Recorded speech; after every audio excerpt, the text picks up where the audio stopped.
Hey, what's going on? Welcome to another episode of AngularAir. I'm your host, Justin Schwarzenberger, and we are going to be talking Contributor Days recap today. Crazy week last week, all about ngConf. I am exhausted, already missing it. It was awesome. Talk to everybody, meet everybody. And at the end of that, on the cap end side of that, we had contributor days for Angular on Saturday. So we're going to discuss what went down on that, some action items that came out of it, and should be a blast. Before we get started, I want to make an announcement about Angular Up. It's a conference, Angular conference in Israel, and that's coming up on June 25th, 2017. So check it out. I think there's tickets available. We might have a little discount announcement for that next week, so we'll let you know. Angular Up, check it out. All right, so joining us is, we got panelists and guests. I think I might have a little bit of addiction to getting a bunch of people on this show all at once, so we'll see how this goes. Panelists today joining us, we've got Alyssa and Eichel. Alyssa, what's going on? Hey guys. And we've got NG Panda, Austin. Austin, how's it going?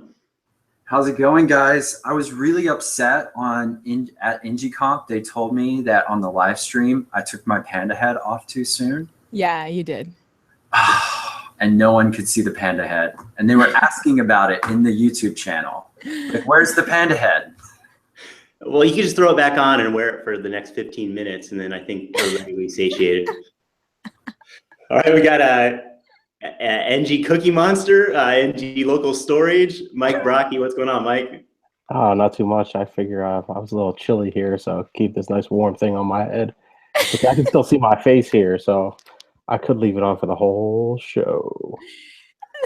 I really don't know what's evolving with this show. I guess we're going to NG cosplay.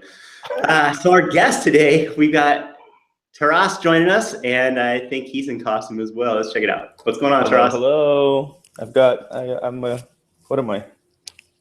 A monster. A dino. I'm a dino. Sweet, sweet. Tracy, how's it going, Tracy? Hi, how are you? I don't have my monster sweater with me, but it's here in spirit. Sweet, sweet. And we got Tara joining us. How's it going? Hello, good. How's everybody doing? I don't have a costume on, but I mean, like, every day, this is maybe my costume. Perfect, perfect. All right, let's talk about Angular Contributor Days. So, organized by This.media, right, Tracy? Yeah, I thought it was really amazing. This is our second contributor days that we did, and I have to say it was a pretty amazing success. The conversations usually start off with what's going on with the core team, what's their status, and then sort of breaks off into, hey, what do the people in the room actually care about? So what we did is we sort of chose a bunch of different people who were doing things in the Angular community, and we also allowed people to apply. So those were two different ways to get in. And we had folks like Broccoli, who works on the CLI. We had people working on Augury. We had people working on AG Grid, and a bunch of other folks like John Papa, et cetera, et cetera. Sort of said, hey guys, what do you want to talk about? Actually, the Angular team did. And I don't know about you guys, but I thought the conversations were amazing. And it was 8 hours. Who do we have there from the Angular team? Does anybody remember? I do. So we have Go ahead, do it. Igor and Hans, and let's see, Alex Eagle, Stephen Fluin, and Rob Wormald.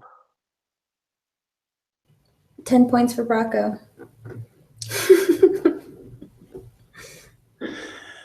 All right, so, and then we had a bunch of other people, like you're saying. That was pretty cool. So we kind of had a bunch of discussion. I think we were planning on doing discussion in the morning and then in the afternoon do breakout sessions, but everybody couldn't stop talking as a group. So we discussed the whole time.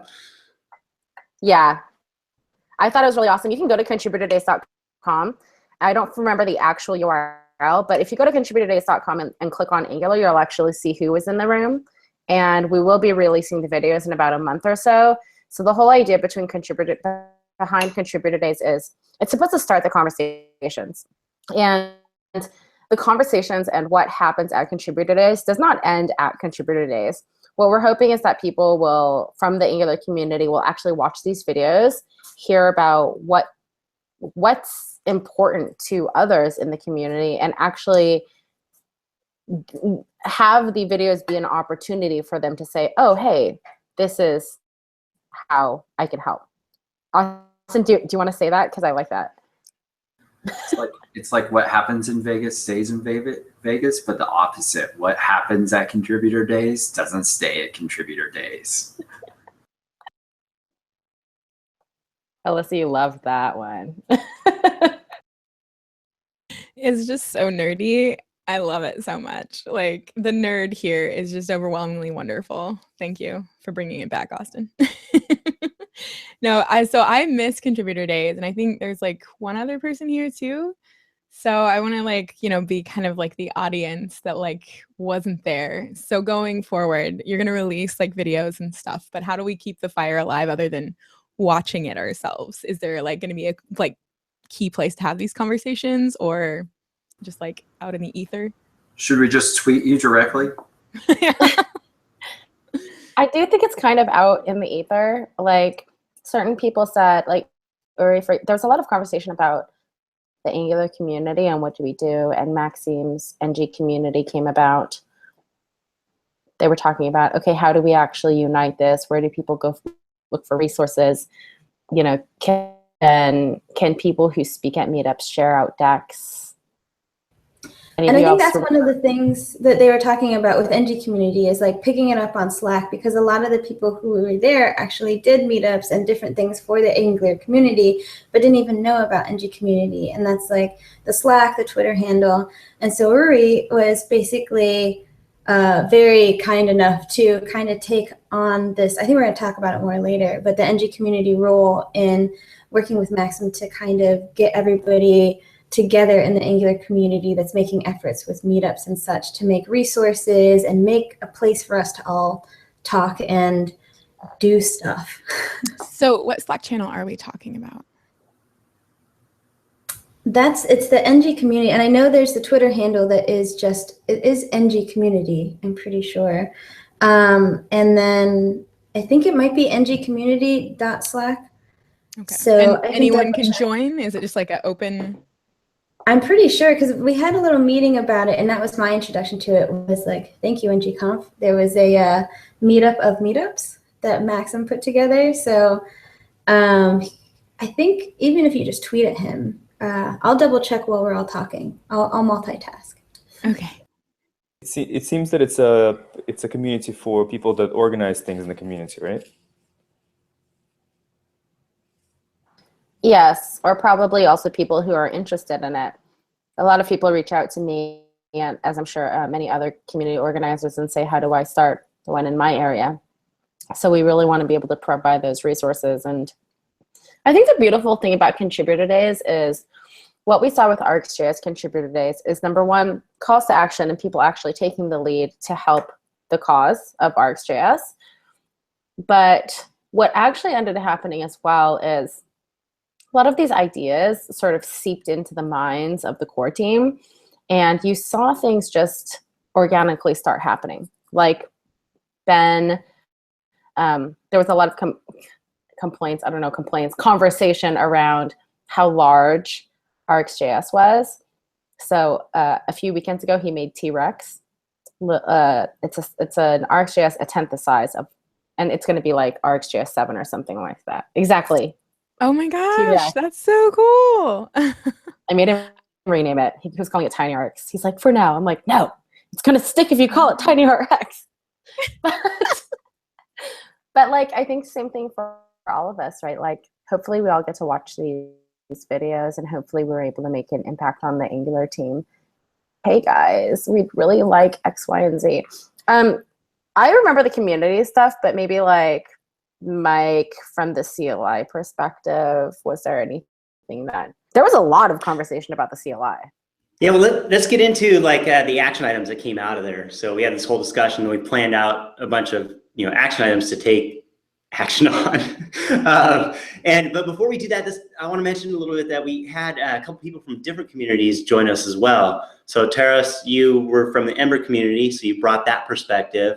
And then I believe it was Matt Davis who was there with us, and he came from the Drupal community, brought a lot of insight on that, Drupal PHP.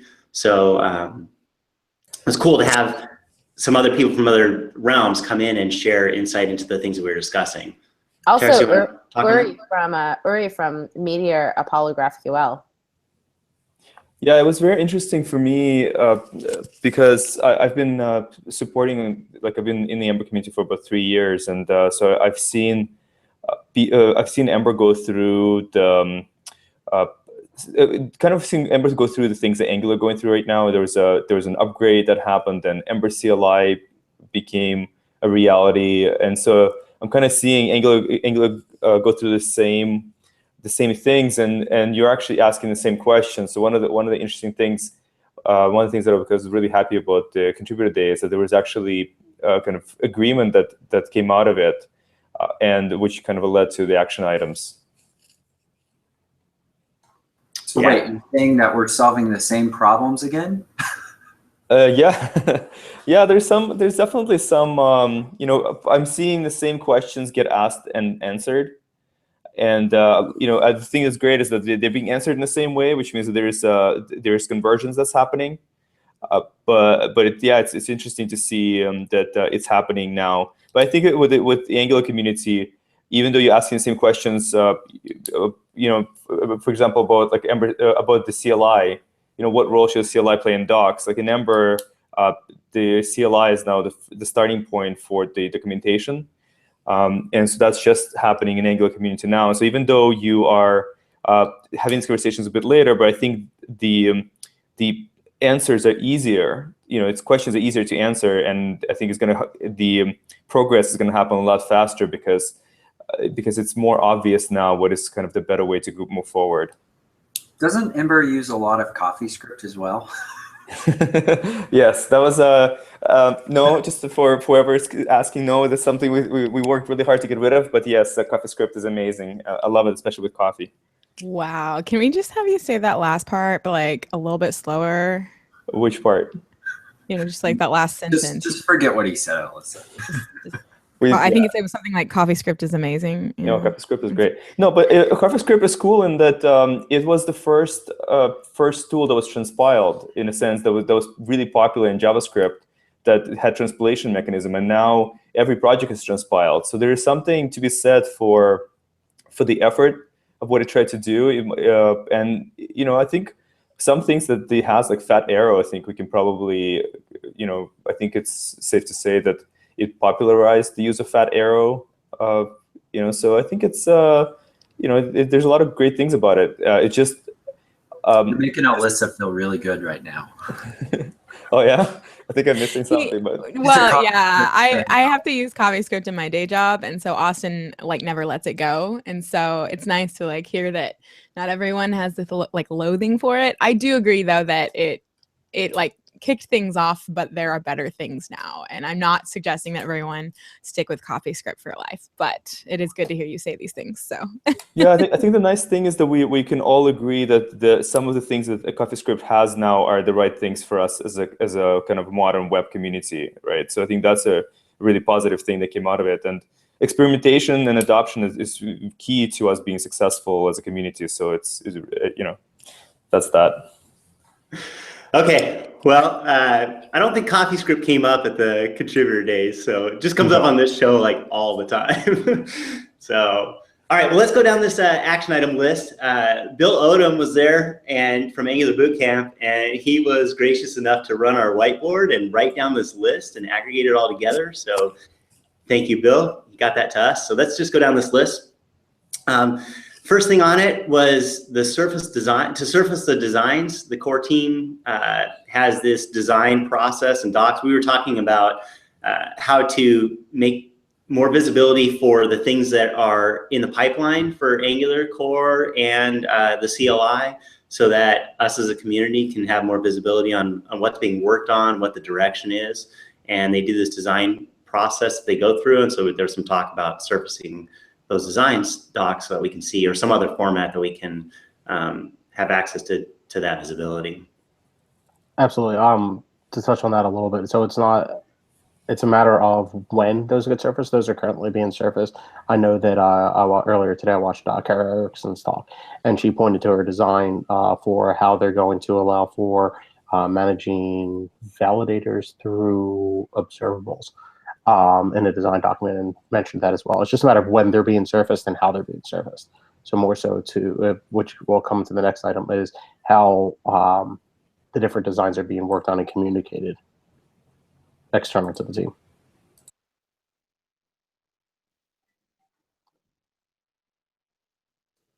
Anybody else have any? I think one of the concerns that the Angular team brought up was that some of the design ideas that happen early on in the process are not necessarily like they're just preliminary thoughts, right? So one of the conversations was like, at what point do you solicit feedback from the community, because it's some things you think about, but then what if you don't end up doing it? And we kind of seen that in Ember community, which uses the similar RFC process, where people see an RFC and they're like, oh, awesome, this is going to be in Ember, and people start kind of thinking about like, oh, it's starting to align, but in practice, this is just part of the design process. It's not the final product. So until the proposal will be merged, it's just an idea rather than what's going to happen next. I think that was one of their concerns, was just kind of that balance between being transparent, like being open to the community, but also wanting to, heed anything that might scare people with the Angular community. And I think that just the fact that they've been thinking about that for a while puts a lot of confidence, at least in me.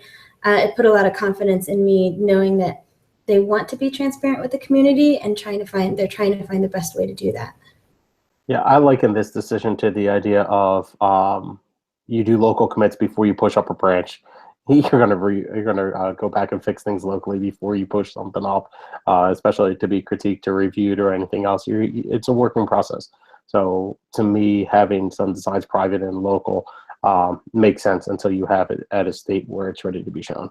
Otherwise, you're going to put a title on a document and people are going to go, oh my goodness, what are you doing? No, don't do that. And things can be taken out of context until it's at least at a drafted state. Well, and it really helps developers as well, because we're out there building applications and we're trying to solve problems, and we're looking at the framework and the platform and saying, okay, we really needed to do this. Do we wait because it's coming in a future version, or do we start building our own solution for it, or do we explore contributing to the source code to make it do that sort of thing? So the surface of that information for us as developers is very valuable too, to help us plan our business strategies and stuff. I think that's the most exciting thing about being more transparent. I think even in the React community, we're running into the same thing, right? Like React core team would be working on certain things, and then they realize that, oh my gosh, Airbnb's been working on this. Those teams were like, wow, why are we doing both things? And the core team was more than happy to support what Airbnb was doing instead of working on it by themselves, right? So I think doing the same thing with the Angular team is just, like putting out things like Angular. Let's say Angular Universal wasn't a thing, right? If somebody had already come up with an idea, why not adopt that code if it's close enough to what they're doing? Yeah, what I'd love to see is there's this page, and I mentioned it briefly in the contributor days thing, that Microsoft Edge has for their upcoming features, their platform status. And it's just a simple rows of what the feature is, whether it's supported in development or what sort of thing, and just a bullet, like just a quick list of, so we as developers could see that stuff and surface that stuff. That'd be really cool. Okay, let's jump to the next one, which is communicate roadmaps. Well, I guess that kind of goes into the one that we just talked about, right? Unless anybody wants to add to that. There was I think that's probably the same. So user group coordination, we were mentioning that early on in the show. Oh, and I have an update from Maxim. he said that you can just DM him directly or DM NG Community. So it's just NG Community on Twitter, or he is WebMaxRU. And you can DM him with your email address and he'll add you to the Slack room. So nice. And so that's for the Slack for NG Community, right? Correct. Yep. And that's, I mean, like, as we were saying earlier, that is a combination of people who are interested in building up NG communities around them or are already doing it. And I mean, really, I think anybody should, who has any interest in the NG community should join, because then we can kind of feed off each other, which is kind of what we talked about with merging and staying connected with the different communities around, you know, whether it be meetups or just separate Angular communities. Yeah, and I think we talked about the fact that it's like, it's not just the user groups, meetups, it's conference organizers, it's people that just want to be part of the community. It's kind of a hub and forming some kind of central hub for the community, right? I'll just say, like, one thing that Bracco brought up was, like, so I'm in Cincinnati, and there isn't much. It's not a hub like, you know, like Seattle or San Francisco maybe, for getting speakers to come to really build attention around Angular and have people lead workshops and talk. And I think Tracy also had a really great idea of people kind of working together to merge their meetups for those areas that weren't so big. And I think especially this was one of the many conversations that went over its allotted time.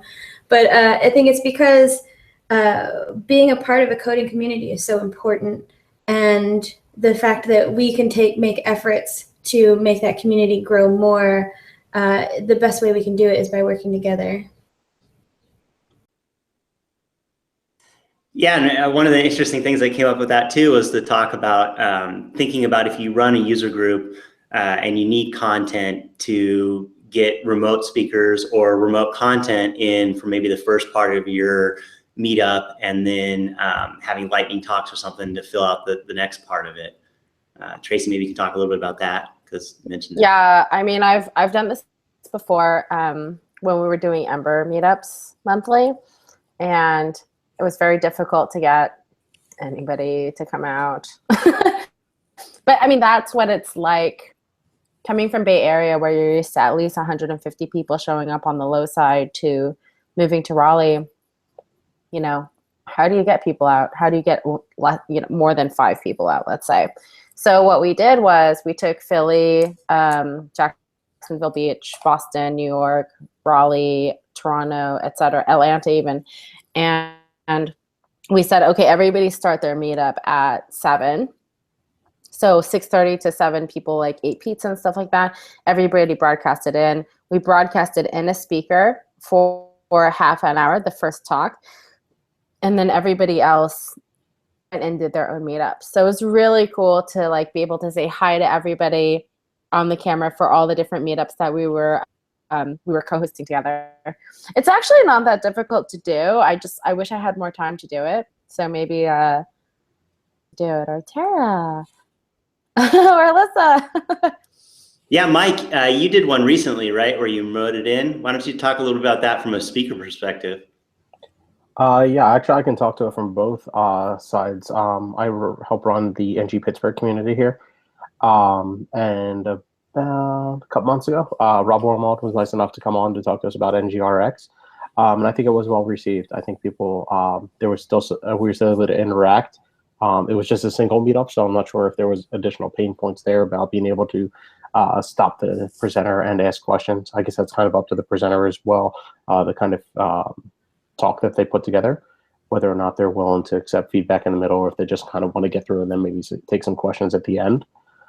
So there may be some additional moderating challenges by having multiple meetup groups. But I was fortunate enough, I was able to present and talk about the CLI to a user group in Slovenia, actually the week before ngConf.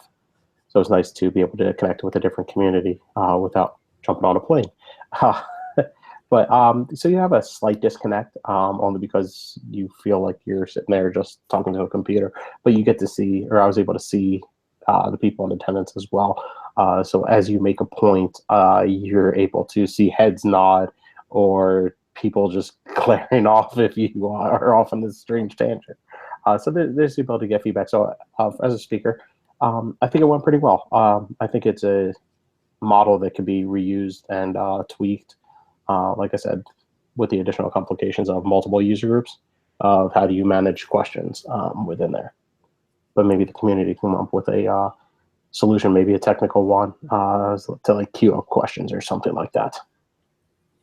One of the interesting things, so we've done this, was helping to organize these events with Tracy, and one of the things we found is that it's actually a lot of times easier to get first-time speakers to participate because it's because they don't see the presenters in the same way, so they can actually, or they don't see the participants in the same way, so they can actually, feels like a more safe space, and a lot of times they could do it from home, so it feels more comfortable. So it's actually a good way to get to kind of prepare speakers for doing a live presentation in front of people.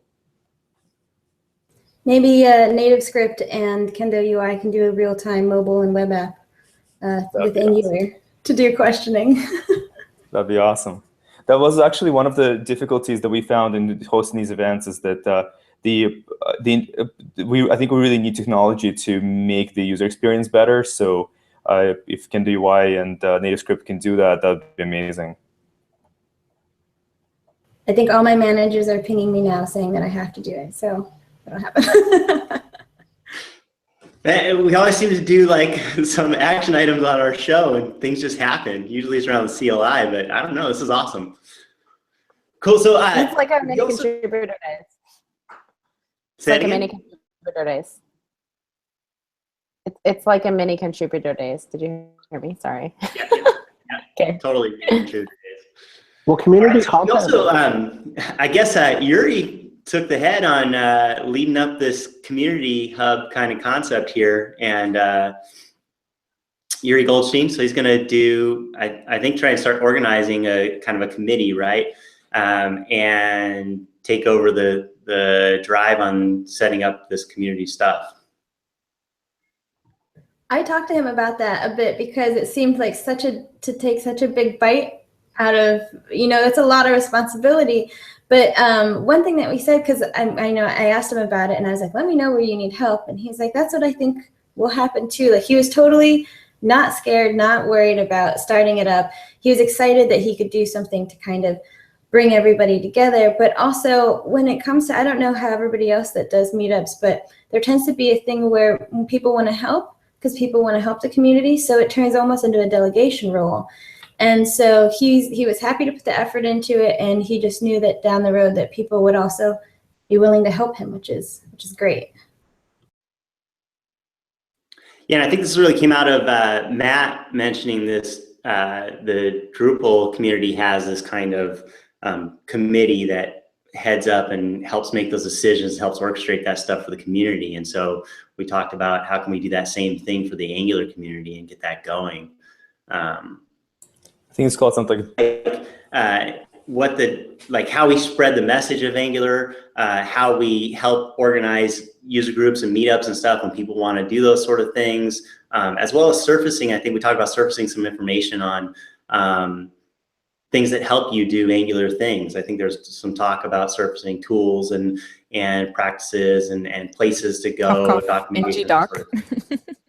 What was that? Is it ngdoc.io? Yeah, why don't you mention that a little bit real quick? Shameless plug.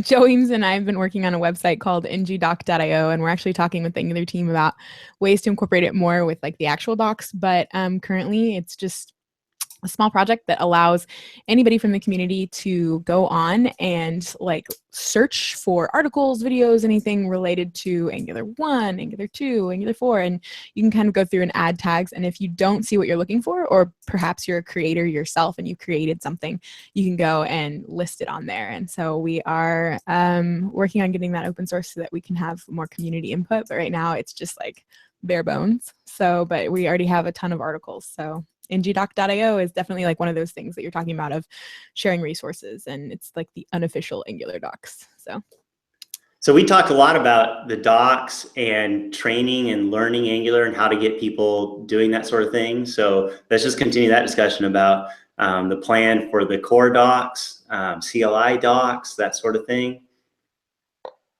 Yeah, I'll field that one. So the idea that was coming out of that action item is that we're planning on updating the documentation on Angular.io to focus on using the CLI to essentially, I think there's some integrations there or messaging about using System.js, but more so move that documentation about using the CLI.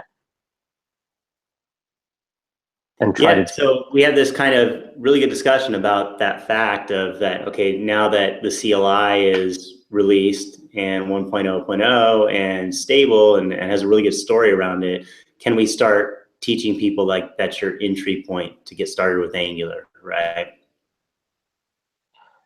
Absolutely, to help drive that home. And also that got into discussions moving to this also forward is the idea of, as you're doing training, what's the best way to do your training? And do you teach simple things or are you teaching best practices? And there were lots of really, really good conversations about that, about how that can be supported. It seemed that a lot of the conversation revolved around the first pixel, like time to the first pixel when you're training, right? So how long does it take for you to, before the person sits down in their seat and is actually able to render something on a screen with Angular? So that conversation was very interesting about how to keep balance in both getting people started quickly, but also giving them all the right tools to be productive long term. I think it was also, sorry, I think it was also super intriguing that like every trainer had a different opinion, and the reason is because they attract completely different demographics, right?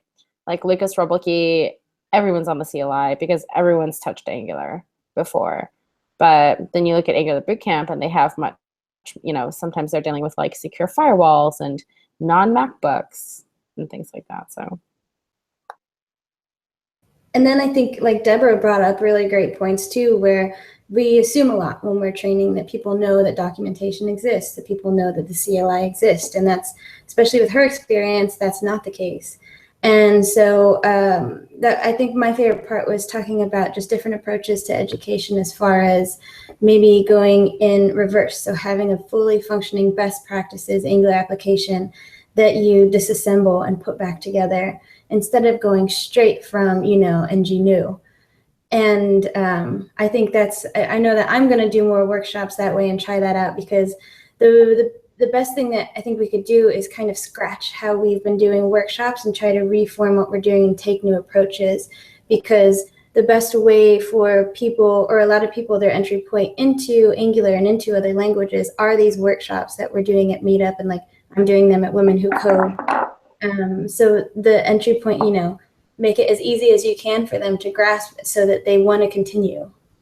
I think one of the big things, and I talked to a lot of people at ngConf about this, was like, I wish there was more like complete apps out there using Angular 2 that you can learn from. That's one way that I really learn, and I feel like it's a pretty big gap in. I think actually Tracy mentioned that too, wasn't it? Last week on the podcast, so just like how did she say React? The React community has a lot of this and we don't. Yes. So, there are so many apps out there that you wouldn't even think of that are using Angular, but nobody sees them and nobody talks about it the way that, let's say, the React community talks about their apps. But they're out there. For example, like a Hacker News one. Caribbean, right? Royal Caribbean is their entire bookings platform is done in Angular. Would you have known? No, I wouldn't have, right? So I think it's like being able to surface that. And there is that made with Angular site, but I don't think that, I think like for some reason our community just doesn't talk about it, and our community doesn't really have a place to put all the cool things that are happening in Angular. That's another thing that we can do, but that was definitely something of why can't we see cooler apps? You know, we actually have like on ngDoc, we have like an other category. And I was talking to Joe and I was like, why is there other? Like we have like videos or like vlogs. We have blog posts and articles and doc things. But I'm like, why is there another? And he's like, oh, you know, the community might invent a new type or something. And that's kind of like a really interesting idea of like listing out even like 2 different ones of, you know, apps that are like made with Angular. And it literally just points you to that website, or even like GitHub links of actual like, just start making a collection of, even if they're small, big apps, whatever, if they're open source and people can read the code. I think that'd be really cool to start adding in those, because I think you're right. I don't know. Do they exist though? It more like they exist? We just don't know. Have access to them or don't see them? It's not necessarily, I think like some people think of Angular, and it's very true that some people think of Angular as it being more enterprise, and there's a lot of apps you can't see. You can't see the coolness behind Angular. But also a lot of front-facing sites use Angular. Hear about it. These people aren't telling us, hey guys, we're using Angular, right? And I think that's the biggest problem. I think it's just a marketing problem. Right, and I don't think we need to limit it to just open source projects that are using Angular. Even if you have something that's closed source, but the app is publicly visible, or the site is publicly visible, I think those are fine to market as well. I don't want to quite show you how I did it, but I want to show you something cool that I did with Angular. Yeah. And I think it is just having a spot to put them, because I know that like I'm working on like Angular PWA apps, and then our NativeScript team is working on all their mobile cross-platform apps with Angular. So that's great, Alyssa. I'm glad that you're thinking of putting it there, because now we know where to put it. Yeah, I'd love to talk to you guys more after the show if you have ideas, because I'm thinking of adding those 2 categories of like apps that are made with Angular. So those would point directly to the website, whether or not it's open source. And then I don't know what the term would be for the other kind of app that you can see the GitHub code, right? Like you got like app and full app. I don't know. Yeah. Just have a GitHub link as well. Yeah, it could be an additional option as you register an app. Oh, I like that. I just want 2 tabs. One says open and one says nope. Open and nope. I love it. Yeah, so we talked a lot about like getting other communities involved in coming to Angular and making Angular more approachable and stuff like that. And one of the things we had a conversation around was this app concept and what's out there and what can people kind of see and compare that, oh, I could build that in Angular, I could do that in Angular, what does that look like? And so these example apps, both web and mobile and everything, were something that we feel that we need more of in our Angular community and the Angular story, so that people can start seeing, oh yeah, I can build, like Tracy said, I can build this Instagram app, I can build this WhatsApp, that sort of thing. And oh, here's some examples of that. I know one thing we talked about with along that lines was having the different companies that use Angular make Angular specific things on Angular. So like Ionic has a really good conference app, so maybe doing ngConf from now on an Ionic app. And then like I know that we brought up a lot of more, just like basically same with NativeScript, like doing ng documentation on a NativeScript app as well. Definitely. Okay, so that kind of leads into, we had a discussion around Augury and that as a tool for Angular. Anybody want to comment on what Augury is, and we can kind of start the discussion, or I can. It's a browser extension, right? Chrome extension, I believe, just Chrome, that allows you to inspect and see some information about a running Angular application. Used to be, I believe, Batarang for Angular JS stuff. Oh yeah, you're talking about Batarang. I didn't know it was renamed. I think so. I'm pretty sure. It's a similar type of now. It's a similar type of tool, just with a new name, with a new framework. And so, has anybody used it? I got a confession. I had Batarang installed in my browser a long time ago, and had Augury installed right now. But I never seem to click on it. I just go straight to the dev tools. And that was one of the things we talked about, was like, how do people start using this tool and know about it? I just jumped into it today because I was curious. Oh, sorry. Whoever, Mike, go ahead, Mike. I'm good. Go ahead. You can continue. Well, I was just saying that I just jumped into it today, and it was really easy to install. It's, just another add-on in Chrome, and then you go just going in, you can mess with the Augury tab, and so I just fiddled around with it, and it seemed really straightforward, and so far so good. So in Ember community, we have something called Ember Inspector, which is a similar idea. It plugs in as an extension into Chrome, and then you can inspect the app and see what.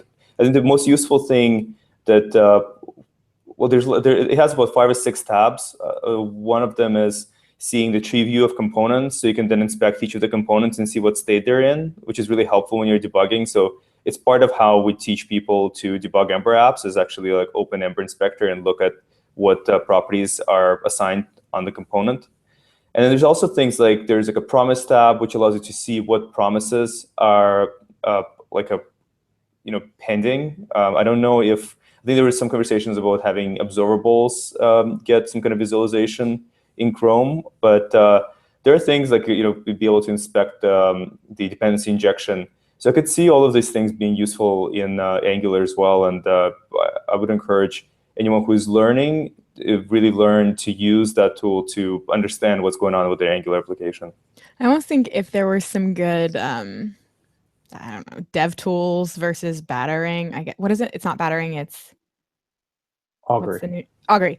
Like, so if there are people like dev tools versus Augury users, it'd be really cool to see either a talk or like a course online somewhere of like, instead of like how to use Angular or how to do Angular, it's like how to use Augury with Angular. So, because I know sometimes for me, like it was the longest time to switch over from doing console logs to using breakpoints. Not because I didn't know about breakpoints, but because I just got so flustered and it was always stopping things. And I'm like, why are you doing this to me? And so I finally had to like rip the Band-Aid off and be like, no more console logs today. And that was the day that right? So I think it can be hard to use a new tool or even part of a new tool unless you see the major benefits. So I think it'd be really cool if anybody in the community is like, I am an Augury pro, to like raise your hand and make a video. that was actually an action item that came out of that. And so I believe it's Steven that was there talking to us about it. And he wanted to find out more about, is Augury ready? Does anybody need any more features in it? Is it feature ready to go? And then we're going to follow up with, getting more information about like why, why is it better than DevTools, or what does it give you more than DevTools, so people understand like, oh, I want to do that. Kind of like Quokka, that plugin for the editor that allows you to do scripting and stuff, TypeScript and JavaScript within your editor as like a scratch pad. It's like, well, we could do that inside of the Chrome DevTools in the console, but why is this better? Well, it gives you X more things and it's a cool experience. So do that same sort of thing with Augury and show, just like what you're saying. And that's actually one of our action items on to do, so. I think I brought up the tooling thing because I was confused as to why I was never using Augury when I use Ember Inspector all the time. And as I thought about it, my reasoning was because nobody that I pair with when I run into issues uses Augury. So as an Angular developer, I've never been taught that way. But as an Ember developer, it's always the first thing I'm supposed to do, right? I see. It was just part of the flow. So as you were like embering, you were also Matt. I see. One thing to note is it doesn't work with ng upgrades. So if you're running a hybrid app, it won't work with that. That was like the first thing I try to do is like download it and run it. And it's like sad face. What does it do? Does it tell you, or does it just like break horribly? It pretty much just breaks. Okay, because I didn't know if you'd have like a red flag or something. It might have been fixed, but about the same time that it came out, it was doing that. We were talking as far as like workshop leaders and people that teach it to start using that. And I think it was Bill that mentioned that that's his selling point. As soon as people break something in Angular and he shows them how to use Augury to find where that happened, or when it's just like, one of the regular random or regular kind of not so clear errors, to use Augury, and people wanted to use it right then. So that's a good way to also bring it to people's attention. Like some of the tools like that is in workshops and when you're training. There's also a little bit of talk about accessibility to the tool, of whether or not it is just accessible as a Chrome plugin, or potentially could be run at build time to maybe use that to do some static analysis of your application. to resolve your issues up front, to provide maybe some better error messaging, or even potentially some integrations with the CLI. Yeah, so the Angular.io site has a bunch of microsites with subdomains, and there's one Augury.angular.io that has information on that as a tool. So it's AUGURY.angular.io, and actually has some cool examples and guides and stuff like that that show what it's all about. So you can start there and look into it. Okay, so we talked a little bit about the concept of making it easier for people to get into Angular and then start playing with it and learning it faster, making it not so complex. And a couple things we talked about there was Google's Summer of Code and some other type of web-based plunker and editors to allow people to get in without setting up projects on their local machine and just get in and start playing and time to component on the screen and start working those things. So let's talk a little bit about what came out of that and maybe some calls to action on that. Anybody? So one of at the risk of keep bringing up Ember, but I mean it's something that I use every day, so it's always on my mind. But we have a tool called Ember Twiddle, which allows us to basically just jump into it. It's like a JS bin for Ember. You just jump into it and you can start, and it has the same file structure. Like it has a little sidebar that shows the files that you have, and its file structure is very similar to the way that Angular CLI projects are laid out.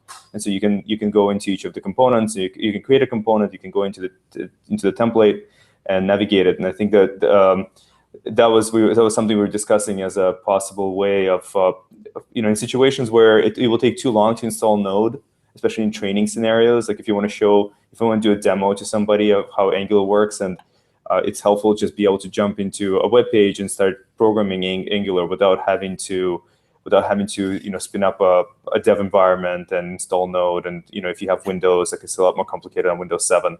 So there were some conversations about getting Plunker to be more complete and to work more appropriately. To be something people would actually want to use for playing around with an Angular app.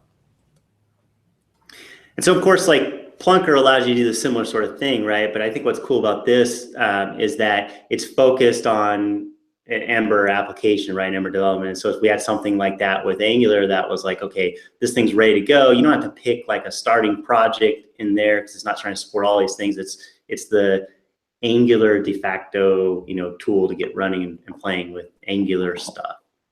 It's really cool. Ember Twiddle is amazing. But is that hard to build? Can't we just fork it and find and replace everything to make it an Angular app? You might be able to fork it actually, because it has there are two pieces to it. The server-side piece, which prepares all the assets, and then there is the browser-side thing. And the resolver, apparently the way that in Ember the resolver works is kind of the mechanism that the Ember CLI team used to get the Angular CLI project laid out. So it might be possible to adopt Ember Twiddle to work for Angular. That would be an interesting experiment. This is like how the Angular team rolls. We just like fork Ember CLI. Now it's Angular CLI. Now we're gonna do Twiddle. So it kills. There's nothing wrong with starting with a good thing. All right. It kills me when people say fork, right? Because it wasn't actually a fork. It was built on top of it. Technically, it was originally built as an add-on to the Ember CLI. Yeah. How is that different from forking? Plugin versus copy and change. Oh, okay. Okay. I like that Austin just gave us all the visuals we needed for that. But we should really get one of the like Angular educator kind of teams on one of these. Make the ultimate Angular team do the Angular Twiddle. Make them do it. Oh yeah, we just find out Todd to do that or what? Yeah. Ryan and Todd were at ngConf. They looked really bored, so they obviously need more to do. You just say that in English accent. Well, one of the goals for the contributor day is to create a kind of a clear action items for the community to be able to participate, because there's a lot of people that want to participate, but there isn't really a structure for them to do it in a way that would be really kind of, wanted. It's really clear, like, we really want this. If somebody makes this is going to be amazing, right? And so if somebody is listening to this and they have some ideas and they want to play, make Ember Twiddle work with Angular, I'm sure there are people who'd be happy to help them, and I think it would be something that'd be really, really cool project and helpful project. So maybe that's something that NG Docs can have in the other is a team project of make the Angular Twiddle work together and remotely put it on your resume. And was it a plan then to do things like this if we have an idea about that or want to contribute to that, to like kind of flow through this community hub that we're setting up? And that's where we reach out. So maybe start by reaching out to NG community and mentioning that, hey, I want to get involved in this, and then they can kind of orchestrate, where to direct that energy. How many people and how long would it take to build an Angular Twiddle, NG Twiddle? 17 hours? There's no units. I was like 17 what? No, I'm giving no units, just 17. 17 I to 3 points. Need an accurate time estimate, guys. Oh my gosh. Let's scope this project. Well, we'll see. I don't see that fitting into the proxy of what NG community was envisioned to be. NG community to me is more so, you've got these disparate and remote Angular user groups or smaller conferences, or even just people who are interested of learning more of how can we support them and how can we share some ideas among the people who are trying to push out and do more with Angular and get more people involved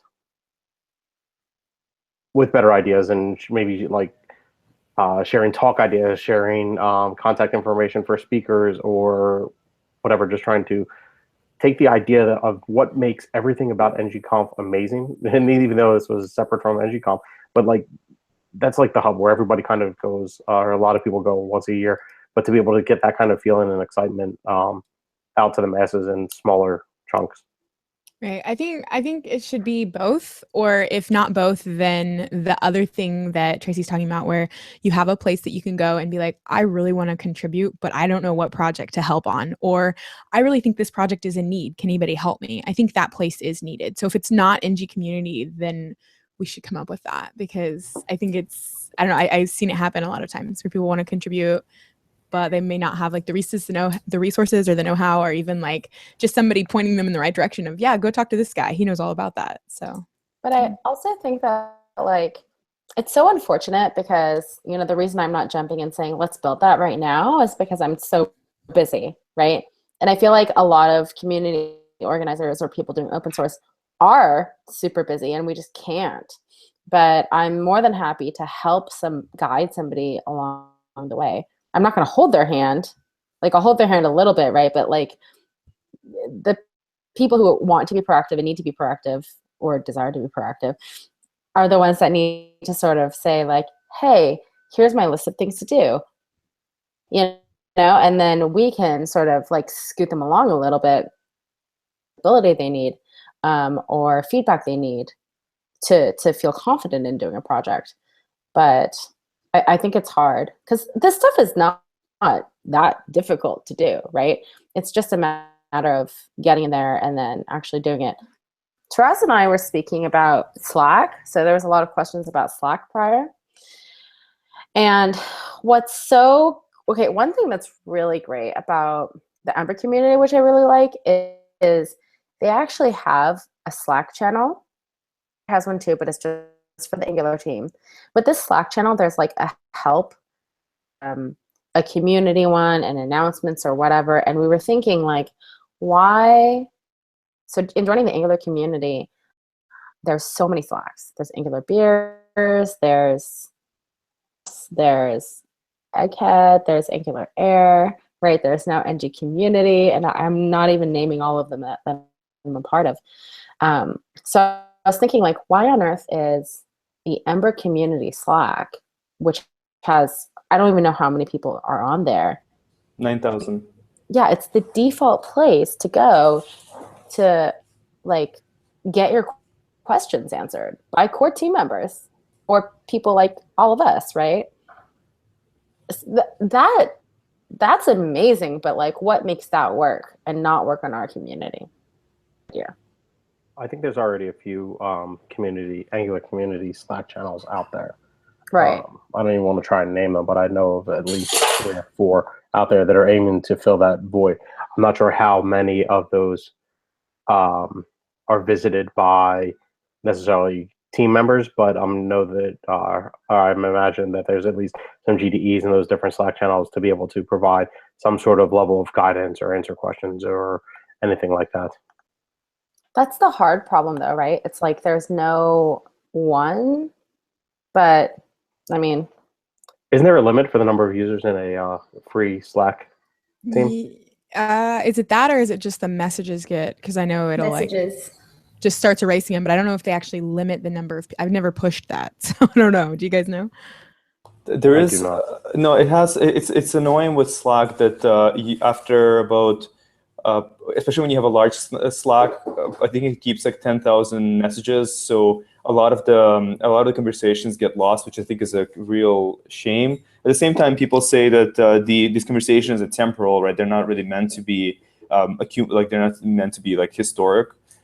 But there is another tool called Mastodon that is becoming a thing recently, which is a kind of a Twitter alternative, which might be also something to look at because it's open source and it's something that you stick it on a server and then everybody can go there and connect. So it might be also something. ngAir is also a pretty popular one. It's kind of dev focused. So it like connects to, you can create new channels from GitHub repos like straight in the client. And I've been hearing a lot about ngAir, but I've never used it. So it's just like what is it? Just like a Chrome plugin, or where does it?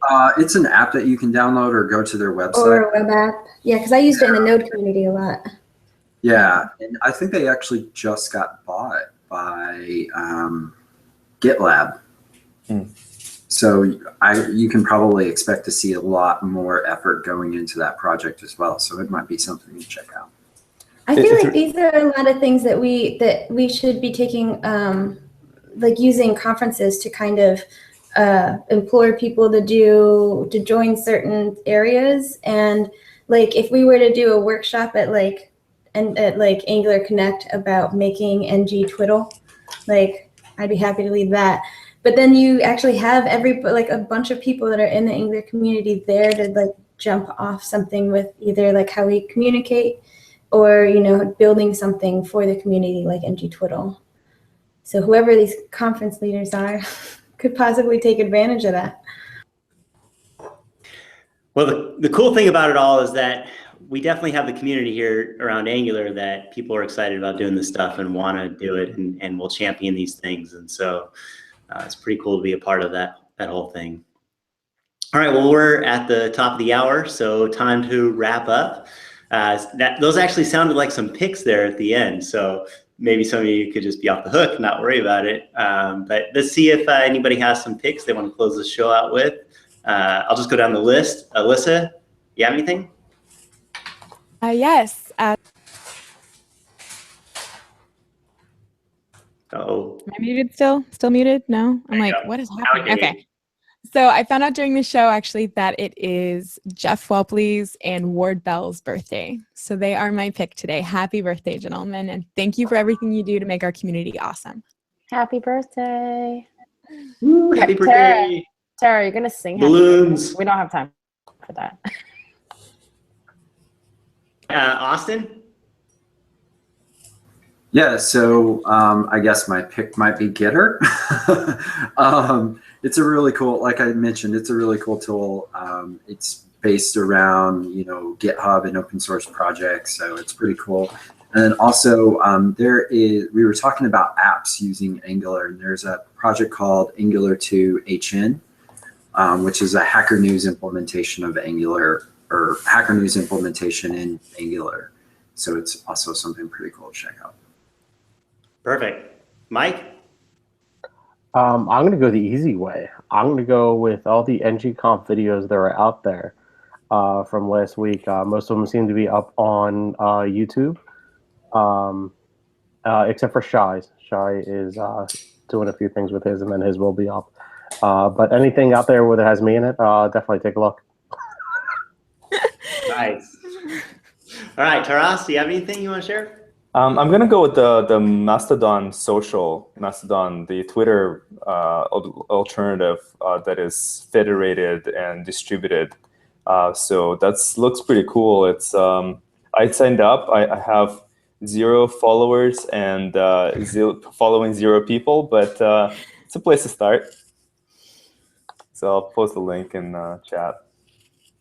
Cool. Cool. Tracy? Yes, I'm going to go with Austin's talk from ngConf and his GitHub repo, because I was like so excited when I heard he created React VR for Angular, aka ngVR. So if anybody wants to play, y'all should check out his stuff. We need a cool nickname for it, like T-Rex. You don't like ngVR? I like it. It's just not very unique. You could just say Nerdver. Or VRNG, Vring. Oh, I like that. Ring. I think it should be. I think the logo should be a car. It's like the name of a car, like the Honda VGNR, NGVR, and I think that and it makes some room sounds. So nice. All right, Tara. I'm going to go on a whole different side of media and go to paper and talk about Offscreen magazine. I don't know if you've all heard about it, but it's basically like they focus on the human side of technology. And they're a really great, thoughtful, and like human-centered magazine that's really good to take a look at. It's Offscreen magazine. So I guess I'll pick that for this one. Sweet.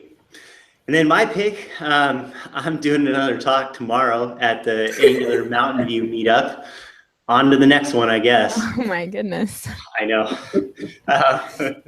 So I'm going to be talking about Playground for Angular as application to work components and directives and pipes and isolation.